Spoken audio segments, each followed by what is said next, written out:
Alice and I are always looking to be more healthy, and we were just talking about how fasting is one of the best ways to do that, but it's so hard. But the great thing about Prolon is that's not what you're doing. It's not that you're not eating for 5 days. Instead, you're using their science-backed program to convince your body you're fasting. You guys, this 5-day program really is amazing. It comes beautifully packaged and it does all the thinking for you. Each day is its own box. And by following their program, I know I just feel so much better.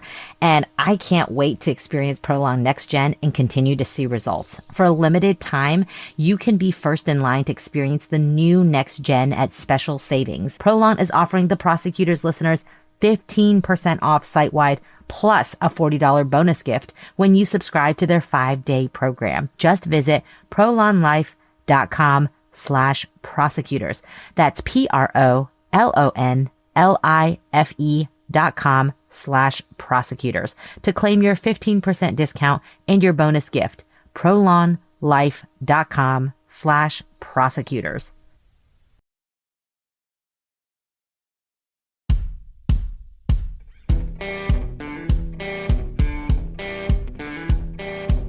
I'm Brett.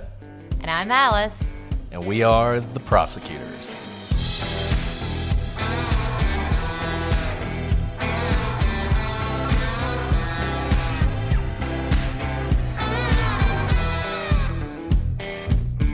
Today on The Prosecutors, in 1999 in Alliance, Ohio, David Thorne was accused of hiring a friend to brutally murder the mother of his child. But did he do it?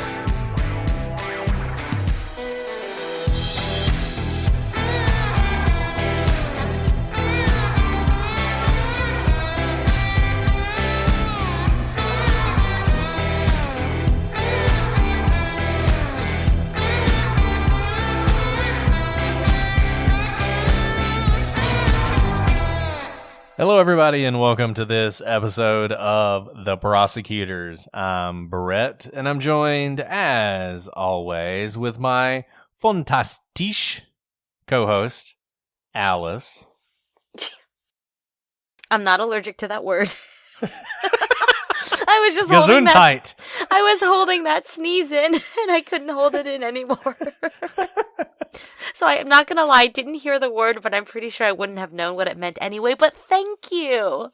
You're welcome. It was German. That was from Angelica, who sent that in. Or Angelica.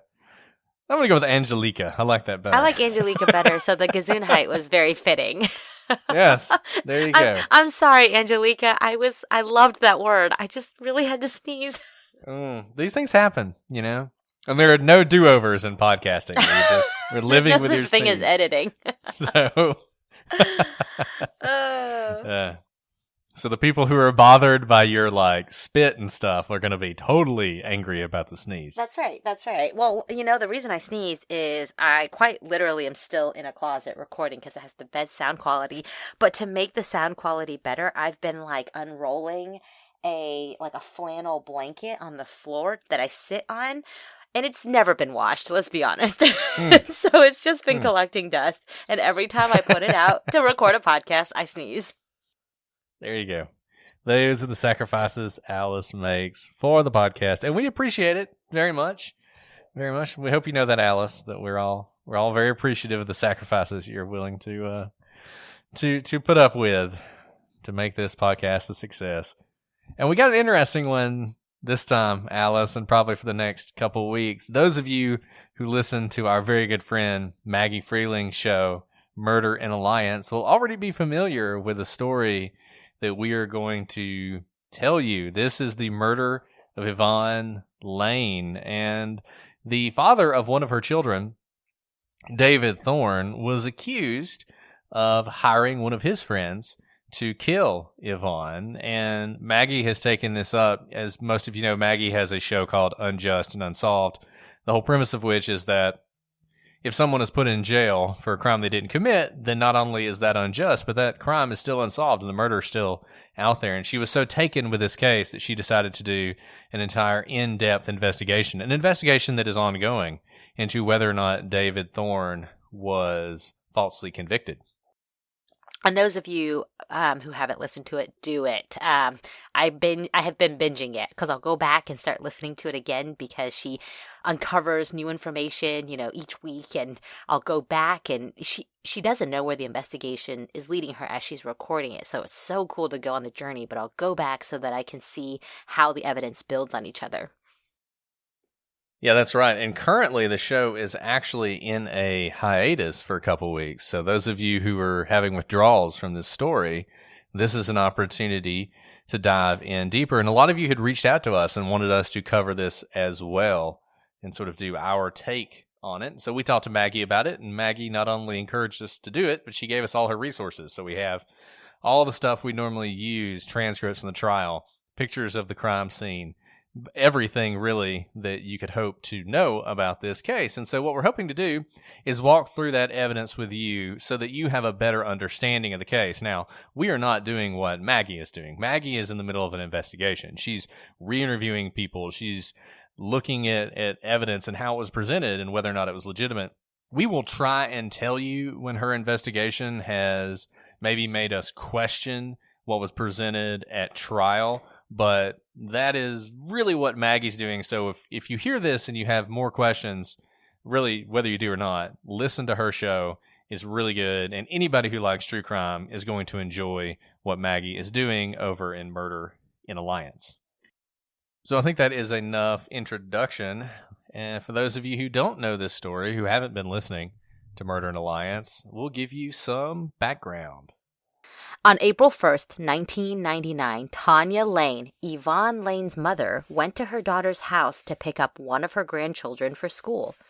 So she was surprised when, despite her repeated efforts, no one came to the door. Eventually, she entered the unlocked home and discovered a horrifying scene.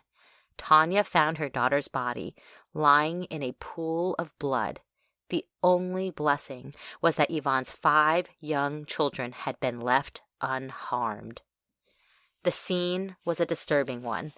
Yvonne's throat had been cut so deeply that she was all but decapitated.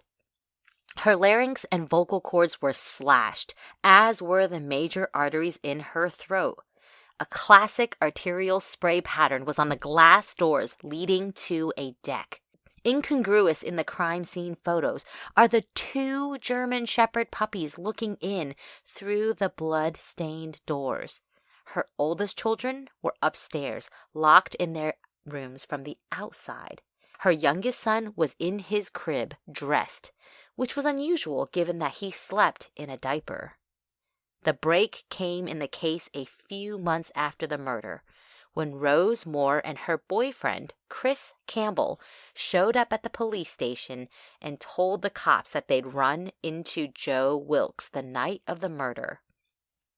Joe had shown them a knife and told them he was in town to kill a girl. When the cops brought Joe in, he said that David Thorne, the father of one of Yvonne's children, had paid him to kill her. David was arrested and brought to trial, with Joe as the chief witness. David was convicted, but to this day, people question whether or not he was really involved. So I think you can see already why this is an interesting case and one that is captivating in a lot of different ways. I mean, already unusual. You have this case that's gone cold that seems like maybe they're never going to solve it. And then you have these 2 people come in to the police station with what is kind of a crazy story, if you think about it. This idea that this man, Joe Wilkes, just told these people, like, hey, I'm here to kill a girl, is already crazy, right? And as we're going to talk about, you can see why they didn't believe him at the time, because that's not the kind of thing one typically says to random friends in the mall. But that is the heart of this case. This case is in so many ways all about Joe Wilkes and whether or not you believe what he said, because this is essentially a murder for hire case. It's important to understand there's no real evidence against David Thorne himself. Everything in the case depends on whether or not Joe Wilkes killed Yvonne. And if he did, if the story he told about David hiring him to do so holds water. So we're going to walk through the timeline in this case. The timeline is very important. This is one of those where the timeline is going to definitely take more than 5 minutes. And weird about this, or maybe it's not weird so much, but we're going to break this down based on a couple different things.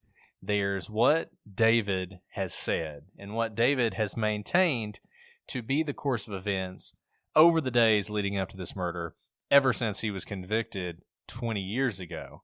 There's what Joe Wilkes testified to in trial. Now, we're going to tell you how that story has changed, but for the purpose of this timeline, we're basically going to give you Joe's trial testimony.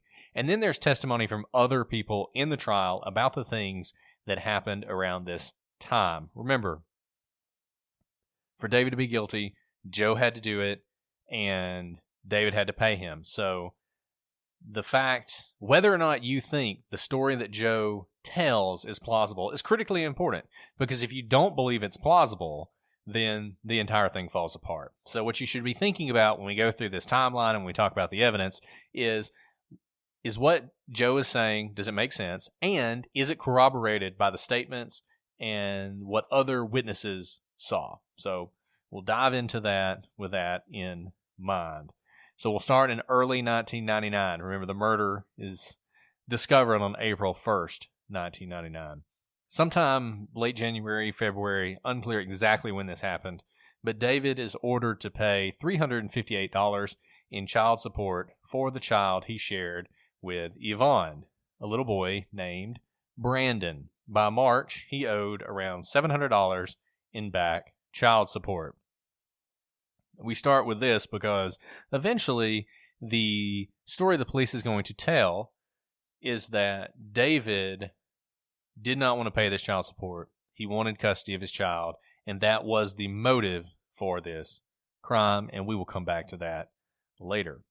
So let's move forward to March 31st, 1999, and this is an early day. It starts at 4:30 a.m. when David clocks into work. He works until about 12:30 p.m., at which point he buys some fish at the Fish Connection. This may seem strange, but David was into exotic animals. So he had a fish tank with some exotic fish in it, and he also had some tiger cubs, which will also become important in this case. So he stops at the Fish Connection around 2 p.m. He drops the fish off at his house and says he cleans up, takes a shower. At around 4 p.m., David leaves his home, heading over to his girlfriend Amy's house. He sees Joe Wilkes walking down the road and picks him up to give him a ride. This was something that David often did for Joe, as Joe had no other form of transportation, and David had kind of taken this big brother / father figure role in Joe's life. Joe had a difficult childhood.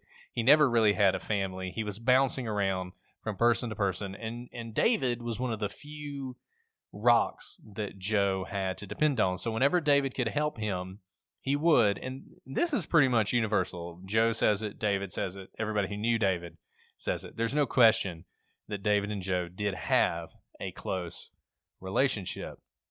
Shopify is a platform built for growth, whether you're just starting out or already running a thriving business. From managing inventory to creating a seamless checkout experience, Shopify is designed to handle it all.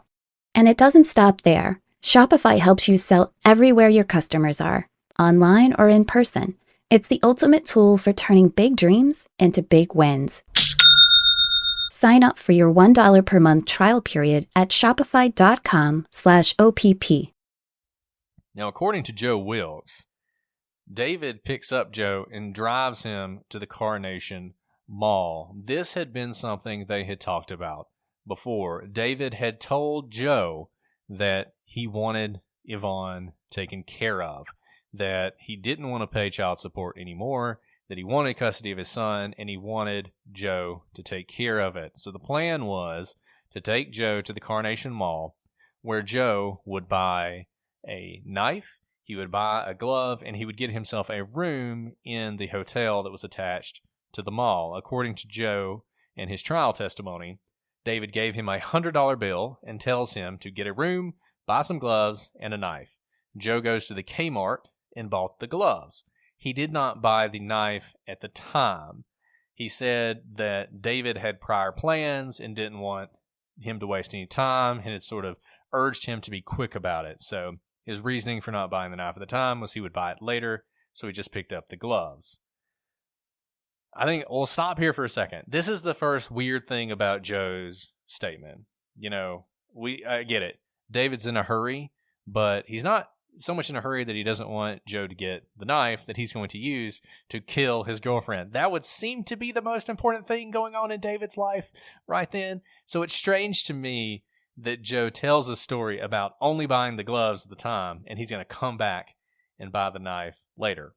Especially when we know that Joe doesn't have a car, and if you don't want to draw suspicion to yourself, especially if you're collecting items that could be incriminating later on. Gloves might be weird. It's March. It's kind of warm. It might be cold. You might be getting gloves because it's warm. But a knife, going to buy a knife and walking home with it could really make someone's alarm bells go off, right? And so if David is wanting Joe to be discreet, it seems strange that he wouldn't drive him to go buy a knife.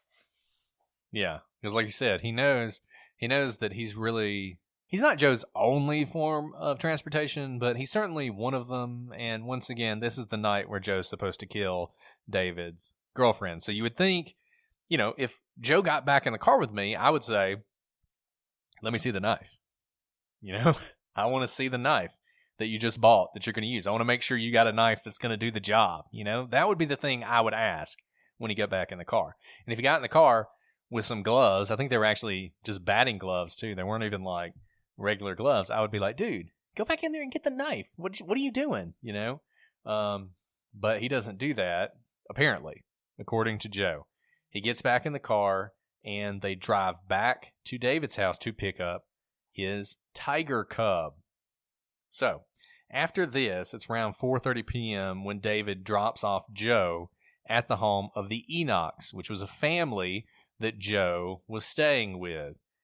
David hung out for about 45 minutes and then drove on to his girlfriend Amy's house. Again, he's kind of going back and forth between Amy's house and seeing Joe and dropping Joe off and picking Joe up.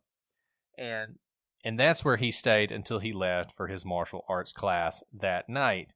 Now, this is important because David has a rock-solid alibi that night. He is at martial arts class, and even better, that tiger cub we mentioned, he is going to take with him. So the tiger cub is going to be at the martial arts class, providing him the perfect alibi, because not only is he there, but no one's going to forget the night that David takes his tiger cub to the martial arts studio. Right. There's 2 points of that make it an airtight alibi. One, you're not going to forget David. You might, think about going to a class. There's a number of people in the class. You might forget if a specific person is there, but not the person with the cub. And second, even if you can't remember the time and day of that class, you could remember it was the class with the tiger cub. And working backwards with lots of witnesses, you can narrow in on the time and date of that particular class. So it actually works in his favor in 2 ways. And it also works against him in a way. We talked about the weird part of Joe's story and not buying the knife, which is one of the things that sort of makes me doubt what Joe's saying. What makes me wonder about David, what a coincidence, right? It just so happens to be the night you took the tiger cub to the martial arts class, establishing yourself with a rock-solid alibi that everyone will remember and everyone can testify about. And that happens to be, of all nights, that happens to be the night that your on again, off again girlfriend, who also is the mother of your children, to whom you owe back child support, is brutally murdered. That is quite the coincidence. You sound so skeptical, Brett. I'm only saying what comments on YouTube will say. Somebody will say, I've already made up my mind. But here's the thing. The reason Brett says that is because these are things that are going to be that the prosecution can insert doubt into his alibi for the jurors. And all the jurors need to think is, is that plausible? So that's what we're presenting this to you for. Is this plausible? Is it possible that the one day, or maybe he brought his tiger cub a lot? Probably not a lot. Otherwise, his alibi would not be quite as airtight. Is this a little bit too coincidental, too good of an alibi? Right. And the prosecution, someone is going to use this against him. It's either the truth or Joe Wilkes is going to use this against him, because Joe tells the police eventually that David was very clear the murder had to happen that night. It had to happen before he left the martial arts class, because the tiger cub would be there and everyone would remember it and no one would be able to pin it on David. So it certainly becomes important. Maybe it's just a coincidence, or maybe it's a sign of guilt. You can decide for yourself as we move on with the case. So whatever the case, whether this is a setup or not, from 7 p.m. to 10:30 p.m., without question, David is at his class with his tiger cub. After class, he went back to Amy's house, his girlfriend's house, and after that, he returned home. Now, according to the trial, around 7 p.m. that night, according to the Enochs and Joe tells Karen that he's going to meet David at the Carnation Mall that night, and he will be spending the night with him. Now, this is important because Joe is essentially homeless at this point, and he is living with the Enoch family. It's a friend of his, and their family kind of took him in. So he tells them preemptively that he's not going to be coming home that night. Now, Karen's husband, Brent, then gave Joe a ride to the mall. Karen did not see Joe again until the next morning. Around 8 o'clock, Rose Moore clocks out of her job at the Carnation Mall. She and her boyfriend, Christopher Campbell, go to the food court to get something to eat. Now, according to Joe Wilkes, at 8 o'clock, Brent Enoch drops him off at the Carnation Mall. Joe says he's wearing a pair of black wind pants, Nike shoes, and a Nike jacket. Joe goes to his room, and he said that he did some cocaine and acid that David had given to him earlier that evening. Afterwards, Joe says that he goes down to the Walmart and buys the knife that he didn't buy earlier, remember? It is at this time that Joe says he runs into Christopher Campbell, an old friend. Christopher was with his girlfriend, Rose Moore. Joe sat down with them and started talking. Joe didn't remember what they discussed because he said he was very high. A couple things about this. Number one that I think is interesting, he says that David gave him the cocaine and the LSD. I sort of stumbled upon this when I was going through various transcripts and everything. I don't know of any evidence that David is into drugs or sells drugs or has access to cocaine and LSD. Maggie might know better about that, but to me, this is another part of the story that's a little weird, because I'll just go ahead and tell you, I don't know where to get cocaine and LSD. And I feel like most people who don't either do cocaine and LSD or sell cocaine and LSD couldn't just go get it if they wanted to. So it's weird to me that Joe is saying that David got this for him. So I'm really interested to know whether David has any history of this or not, because if he doesn't, I don't know where he would have gotten that. It's not easy to just go find the cocaine, I mean, maybe I'm being naive, but I don't even know where I would start if today I was like, man, I need to get some cocaine and LSD for my hitman. I just don't know where I would do that. And presumably the reason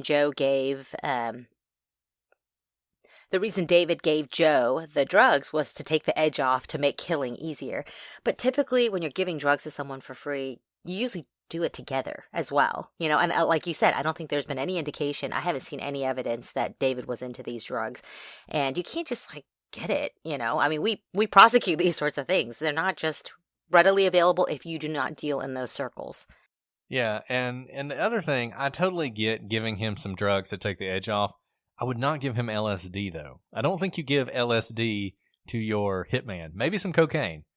But LSD, I mean, you're kind of dancing with the devil if you give him LSD, because who knows what he'll do, right? Now, I will say this, and this is the weird thing about this, and we're going to talk about this a lot. This actually makes a lot of sense, on the other hand, because we just said when we started this show, Who tells these random people they run into at the mall, I'm going to go kill somebody? Well, maybe somebody who's high out of their mind on cocaine and LSD. That might be the kind of person who would do that. And that might be a reason why Christopher and Rose don't directly report it, because they can probably tell that Joe is high out of his mind, and high people say things they don't always mean. Because remember, they didn't report this. They didn't report this for months. Now, Rose testified at trial that Chris introduced her to Joe as they had once gone to school together. Rose testified that Joe told them he was there to kill a girl and pulled a knife from his pants to show them. Rose says she didn't really remember what the knife looked like. She would testify that the supposed murder weapon could have been the knife she was shown. This is, by the way, very common. If one of your witnesses doesn't know the knife, they can't remember it, what you do is show them what you think to be the murder weapon and say, is it possible it could have been this? And hope that they said, it's possible. But what they just told you was, I don't remember. And so it doesn't necessarily mean the weapon you're showing them is the murder weapon or that they remember it. It's more they're kind of like, I don't know, I told you I don't remember. So just so you know, that's a tactic. And I'm not sure that the way her testimony went necessarily indicates that she recognized the weapon, just that she didn't remember anything about the weapon and couldn't rule out that the murder weapon was not what she saw that night. And we're going to talk about this some later, but this is also a clever little thing Rose does. If, maybe she's just telling the truth, but the knife that she describes to the police when she goes in to talk to the police does not fit the murder weapon. So now by the time of trial, she doesn't really remember what it looks like. And she's like, yeah, that could be it. So there's also that little angle that adds some, it's a little slippery what's going on in this testimony. On the stand, Rose also stated that Joe seemed nervous and shaky. Also, by the way, someone who is high on LSD and cocaine probably also seems nervous and shaky in the sense that they probably can't stay still. They're probably scratching themselves and twitching and looking over their shoulder. They may even be paranoid. So I just note that in the sense that it could be nervous and shaky because he's about to kill someone. It could also be that he's exhibiting signs of being high as well. Now, Chris testifies that Joe said his girlfriend dropped him off at the mall because they were going to have a party at a room in the Comfort Inn. Joe told him that his girlfriend had given him some money to take care of some business for her. Joe was shady about it, and Chris kept pressing until Joe pulled out a knife and opened it up. Chris said he knew at that point what Joe meant. Joe said he got the knife from Kmart. Chris testifies that the knife was a folding knife and said the knife the prosecution showed him matched the knife he saw. He testified that Joe told him his girlfriend didn't like the person he was going to kill.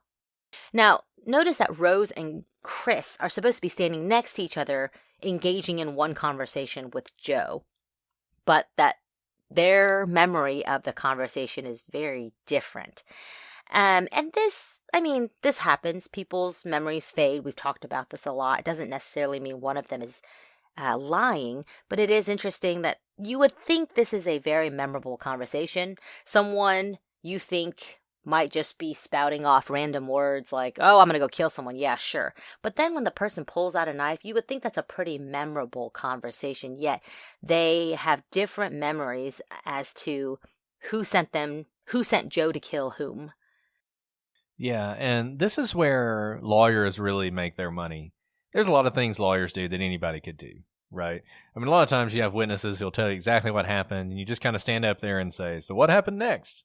And after that, what happened? And they just sort of make the case for you, right? But here, this is interesting because you've got these two witnesses who are absolutely critical, the people who gave you Joe Wilkes, and the story they're telling doesn't match up. About the only thing in common is Joe says he's there to kill a girl. Right? But lots of other stuff is not really fitting. And so the defense attorney, a good defense attorney, is going to do exactly what Alice just said. He's going to point out all the ways that these two witnesses who supposedly were at the exact same event for the exact same conversation that you'd think no one would forget. right? I mean, who forgets the time the guy told you he was going to murder somebody and pulled out a knife, and then lo and behold, that night somebody was murdered brutally with a knife? Surely you would remember that. That is not a conversation you would forget. And for the prosecution, you kind of do what Alice also did, where you just sort of say, like, look, memory is a tricky thing, and yes, they both remembered slightly different things, and that should actually give you comfort.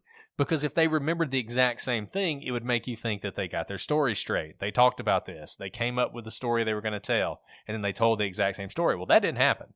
They clearly didn't get their stories together because they are telling a slightly different story. And the question you have to ask yourself is, does that make them more believable or less believable?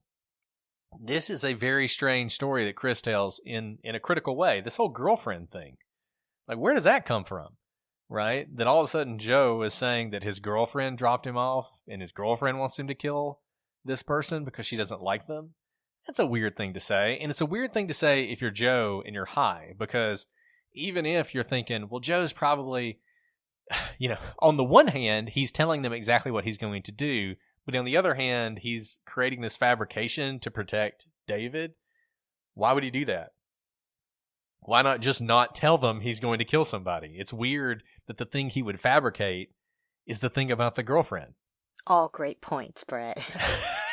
Thank you, Alice. No. I mean, you're particularly right here. And by the way, for those of you listening, we really don't know what happened. We're trying to just present what the facts and the evidence are so far. And so we're showing you what goes through every lawyer's minds as they hear the testimony. So we're not trying to play one side or the other, the prosecution or the defense. We really are. These are questions that every lawyer is thinking. Now, the words that come out of the lawyer's mouth is going to be the side that advocates for their side, whether they're the prosecution or the defense. But you guys are hearing our stream of consciousness of what we're thinking when we hear this trial testimony in court. And I really do think this is the way that a lot of lawyers, prosecutors, whatever, process information. Like, you hear the story and you're thinking about the story and you're thinking about the holes in the story. And then you're looking at the more concrete evidence you have. And you're trying to see what story fits with the evidence. Like, how do I work this out to some semblance of what actually happened that night? And we're going to continue to do this because there are just little things throughout this case that are strange and make you have doubts and then make you think David did it or Joe did it and then make you think they didn't do it. And we're just going to keep coming back to that. At this point, we have a very strange situation with Joe doing some stuff that seems inexplicable if his story is true. And then the story we're hearing from other people, which also seems strange. And so it's like, where do we fit all this in? Well, in any event, at around 9:30, according to Joe, he goes back to his room. Remember, he has rented a room at the hotel that's going to be sort of his base of operations there. He did that with a $100 bill. So we know that he says that David gave him a $100 bill. He bought the room with a $100 bill. He then bought the gloves. He then bought the knife. He did all that with that $100. According to Joe, he goes back to his room. He sort of steels himself for what he's going to do. He then leaves to walk to Yvonne's house. It is 3.5 miles away. So it's a long way to Yvonne's house from the hotel. You might almost wonder, was there not a hotel any closer? And he says that he walks down Main Street. So he's walking down the main drag from the hotel to Yvonne's house. This is around 9:30 when he says he left. The average person walks about 3 miles an hour, maybe a little faster. So he's looking to get to Yvonne's house around 10:30, maybe a little bit earlier, maybe a little bit later. He's already cutting it close on what David had told him because remember, David's martial arts class is over by 10:30, so he is now heading home at that point, but Joe is just now getting to Yvonne's. He says he gets to the house, he knocks on the door, and the door is unlocked, which he opens. Now, this is consistent with both the statement of one of Yvonne's children who says that she actually told him to go lock the door, and he kind of got scared because you had to go downstairs and it was dark, and so he didn't lock the door, and he just went back upstairs and told her it was locked.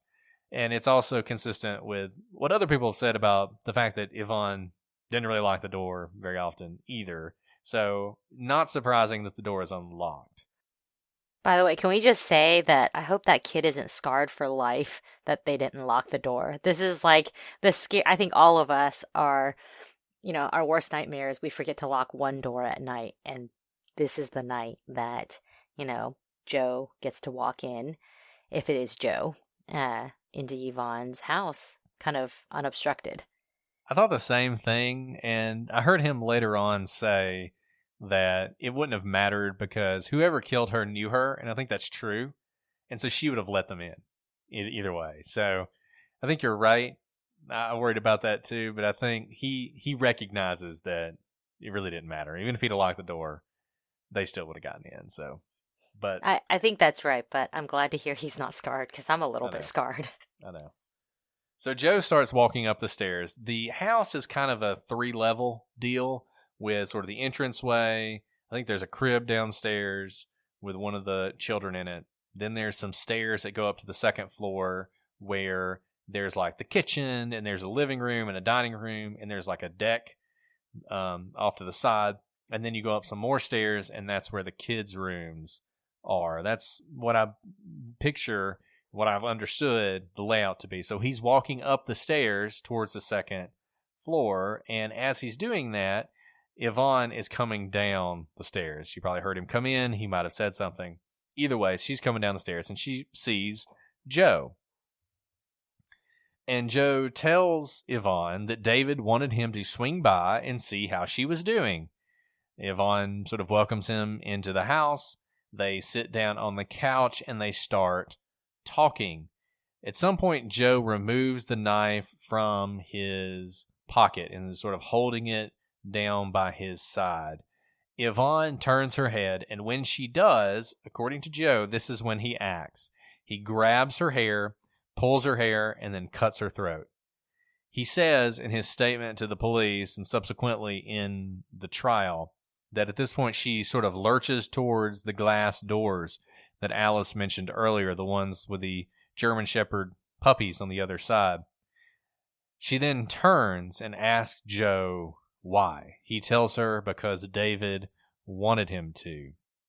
At this point, she collapses to the floor. Joe is totally freaked out by this. He turns to run. He runs into like a dresser that also had a TV on it. He knocks over the dresser. The TV falls off the top of the dresser and on to Yvonne's body.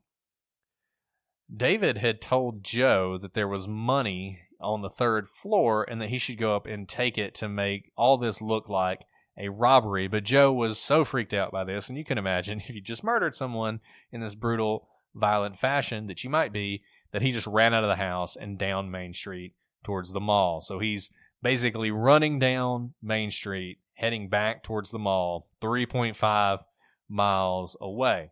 Along the way, there's a ditch with like a drain in it, kind of like if you've seen It, the one that the little boy gets pulled into.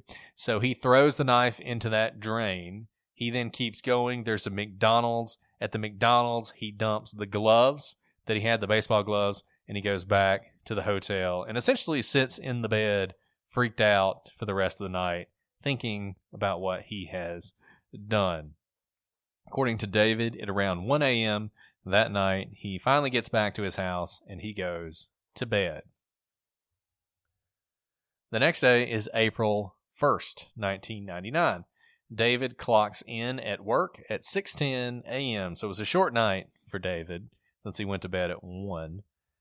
At 8:30 a.m., Joe calls David at his house from a payphone. The call lasts 8.7 seconds. Joe says it's such a short call because he realized that David wouldn't have been at home. He would have been at work, but Joe doesn't have his phone number. At 9 a.m., according to Joe, David arrives at the mall. He asks Joe if it's done, and Joe says it is. David says he doesn't want to know anything about it and told him that he would be giving him $200 later. So note, the $100 was just to buy supplies and get the room, but the cost of hiring Joe as the hitman, according to Joe, is just $200.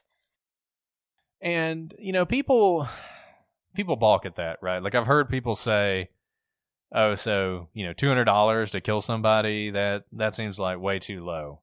In my experience, it's kind of shocking what people will kill other people over. And they'll kill people for a lot less than that.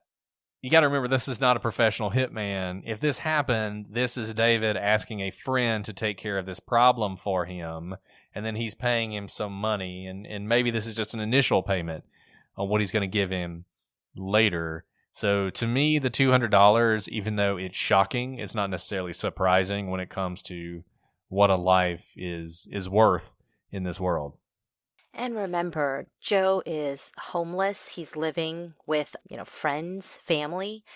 He doesn't have a car. He bums rides off other people. $200 is a lot for him. And so the price, remember, is what motivates the individual, where they're situated in their life at the time. And so what Joe sees is he got drugs out of it, and David is someone he admires and looks up to, loves, calls all the time, wants the affirmation of. So $200 plus, the love and affirmation of someone he admires could potentially be enough. Sometime in the morning, Karen sees Joe again. Remember, Joe had told Karen that he wasn't going to return that night because he was going to the mall and would be staying elsewhere. Karen said at the trial that Joe was unusually quiet that morning. When she asked him what was wrong, he told her that he and David had stayed up all night. Karen would recall that the next morning, Joe picked up the paper, something he had never really done before, and exclaimed that the mother of David's little boy had been murdered. Over the next few days, Joe would repeatedly mention that David owed him money, to the extent that if he left the house, he would remind Karen to ask David for the money if she saw him. He told her it was for helping clean out his grandfather's garage. So a couple things about this. We said it's going to be a back and forth on things that make you think that Joe did it and David was in on it, and things that make you don't. This is a very understated but strange comment or a couple strange comments that Joe made to Karen. Now remember, Karen has no dog in this fight. She has no reason to lie. She's the person that Joe is staying with at the time. If it's true that the day after the murder, the morning after the murder, Joe said that he and David had stayed up all night, it's very strange for him to bring David into this, right? Like, what a coincidence. I mean, imagine Joe had nothing to do with it. He doesn't know that Yvonne has been murdered. Last time we saw David was when he went off to the martial arts studio.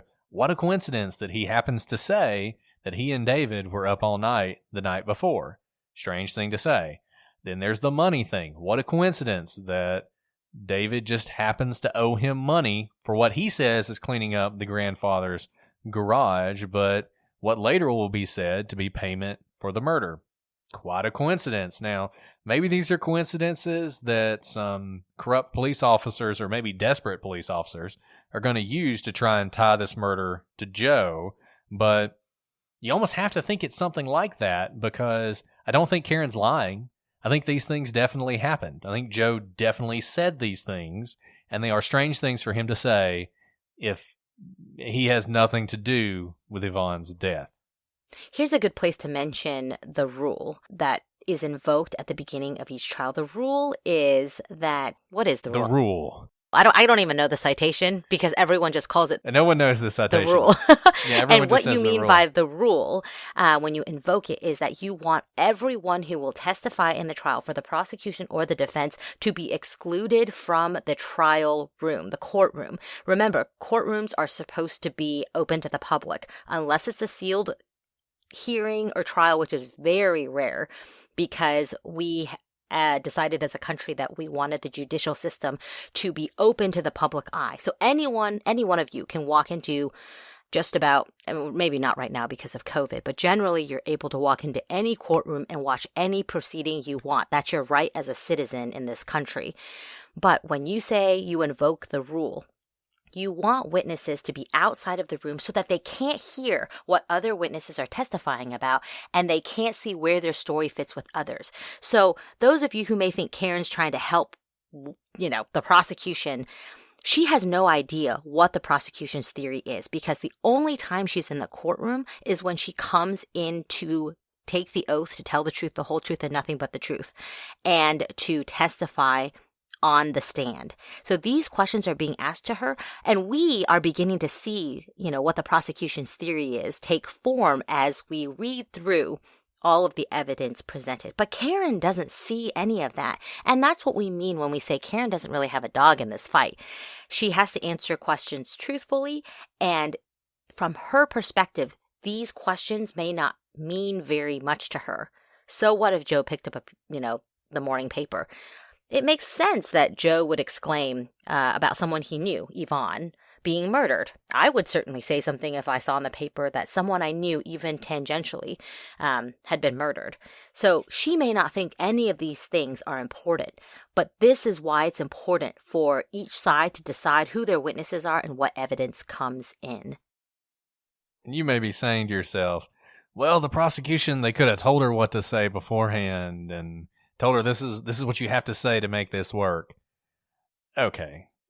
The chances of that happening are basically nil.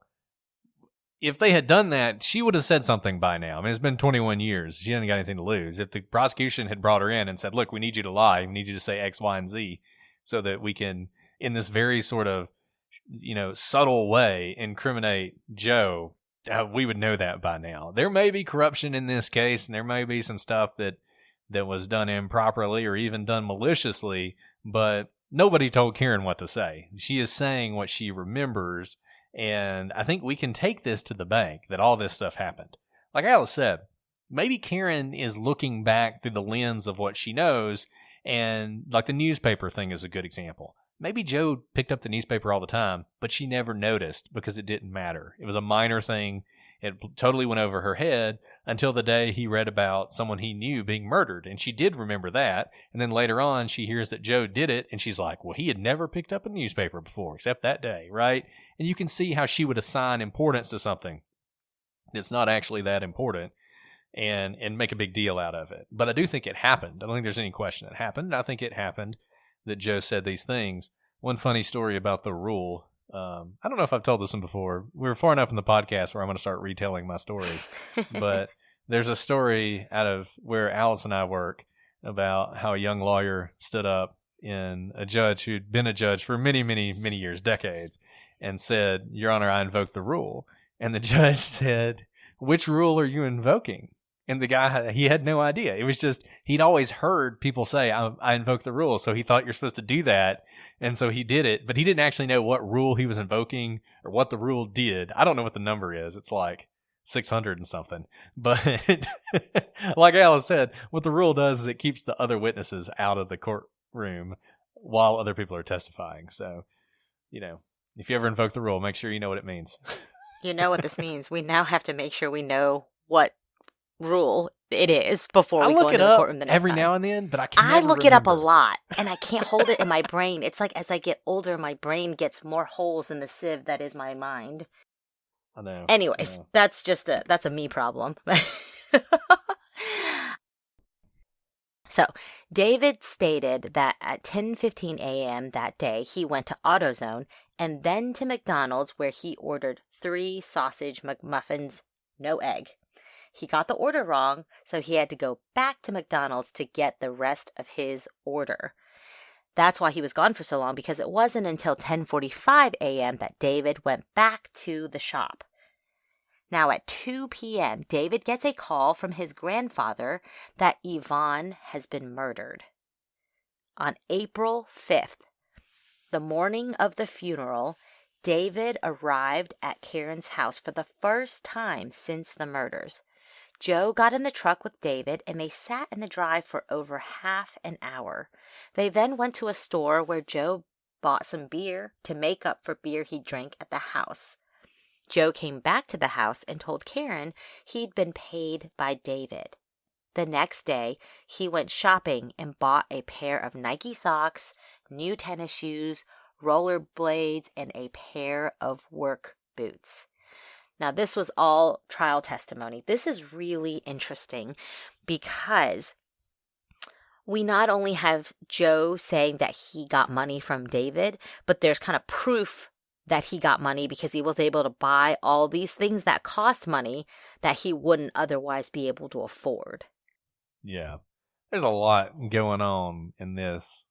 Number one, the fact that it was the morning of the funeral that David supposedly paid him is, I mean, that's cold if it's true, right? I mean, David is on his way to the funeral, and he's stopping by Joe's to pay him for the work he did. Now, like Alice said, this is another one where it's a strange coincidence if it's just a coincidence, because Joe says he got paid money, $200 that day, from David, and lo and behold, he's buying beer that he owes Brent because he's been drinking his beer, and he's buying all this stuff from Kmart that he obviously couldn't afford unless he'd come up with some money somewhere. So, like I said, it's either somebody looked at Joe's story and looked at the things that happened those days and realized we can build a murder case around this, or Joe killed her and got paid the money. I mean, one of those two things happened. It's either somebody was very clever at looking at all the little coincidences that were happening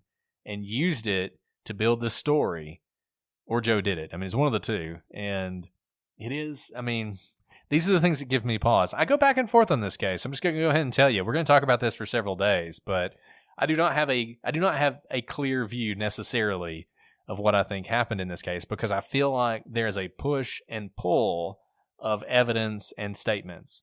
And this is a really interesting one, I think, because if you can step away and sort of be neutral on it, I think you'll see kind of how difficult it is to figure out exactly what happened. And you can see that there's not just, this is not Temujin Kinsu. We talked about Temujin Kinsu, and we talked about him a lot because when we looked at that case, it was just so obvious that there wasn't really a whole lot of evidence against Kinsu.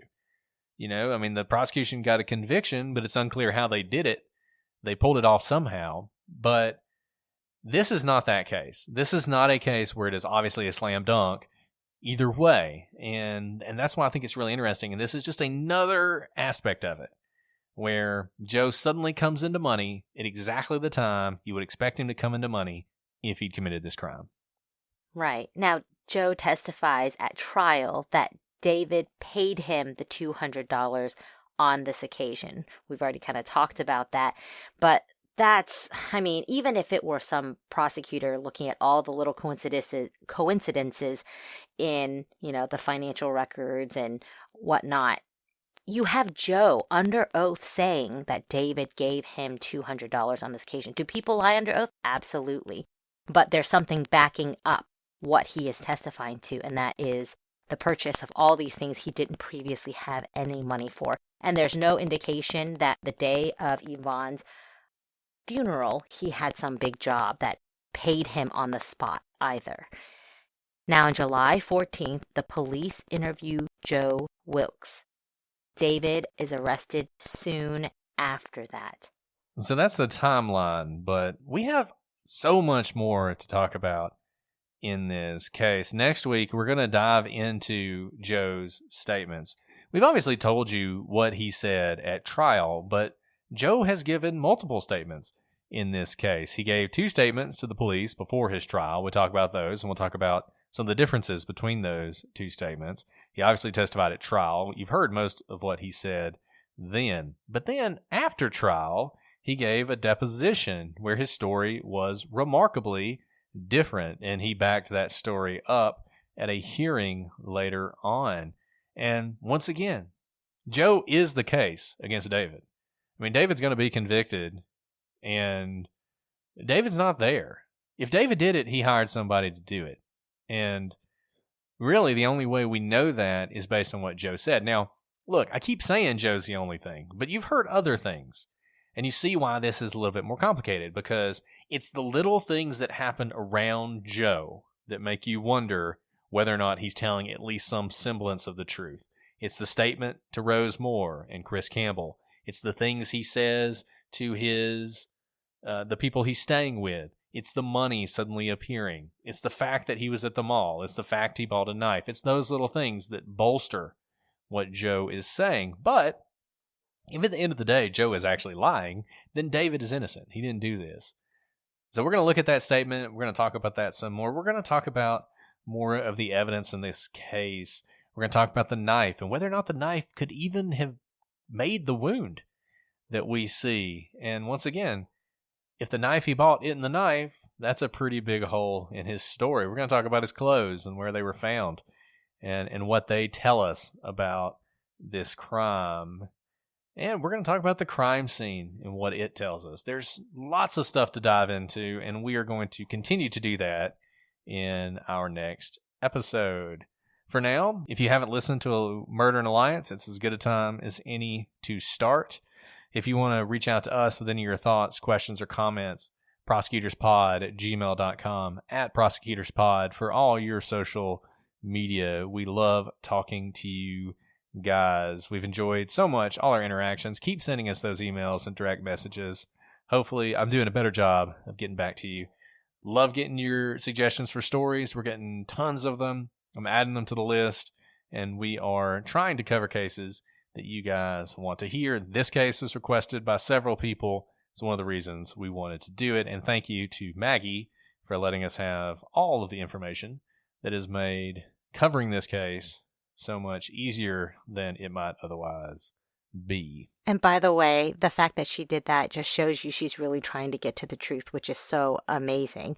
Remember, we come from certain people who've made timelines from publicly available information, make them private again, to Maggie Freeling, who has dedicated her life to reinvestigating this case. And for her to just open up her files to us is incredibly generous. And by the way, those of you who don't know firsthand, she is a genius. And we know this from looking at her files, the way she digs. She is a good investigator. So go give her podcast, Murder and Alliance, a listen. And to keep praising Maggie, I mean, we made no promises to her about what we're going to say here or how we're going to come out. And she didn't ask. I said, hey, do you mind if we cover this case? And she said, don't mind at all. Here's all the files. Go for it. So she is definitely looking for the truth. And we need more of that, and I'm glad we have Maggie around to look into these cases. Well, guys, that's all we have for today, but we will be back next week with more of this story. But until then, I'm Brett. And I'm Alice. And we are the Prosecutors.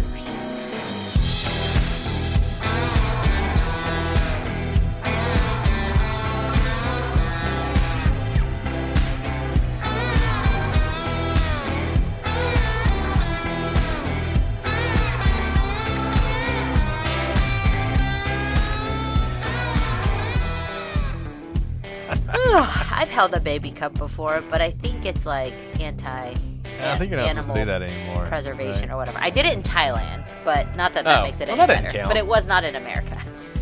Tiger Queen, Alice. Tiger Queen. If only. If only. One day, Alice. Tiger's on a gold leash. That'll be us.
Okay. All right. You ready to rock and roll? I'm ready. So ready. So ready. So ready. Never been more ready. Okay. Here we go.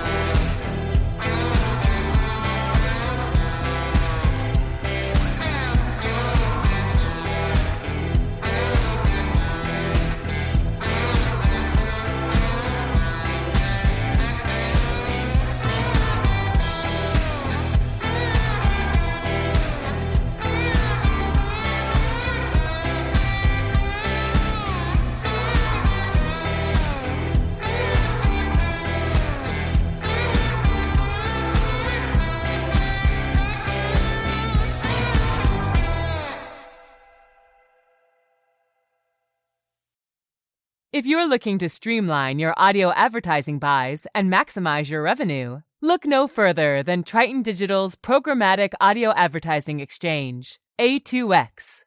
The private exchange consists of only licensed broadcasters and top-tier internet radio publishers, assuring the quality inventory and brand safety you can trust. Visit www.tritondigital.com to learn more.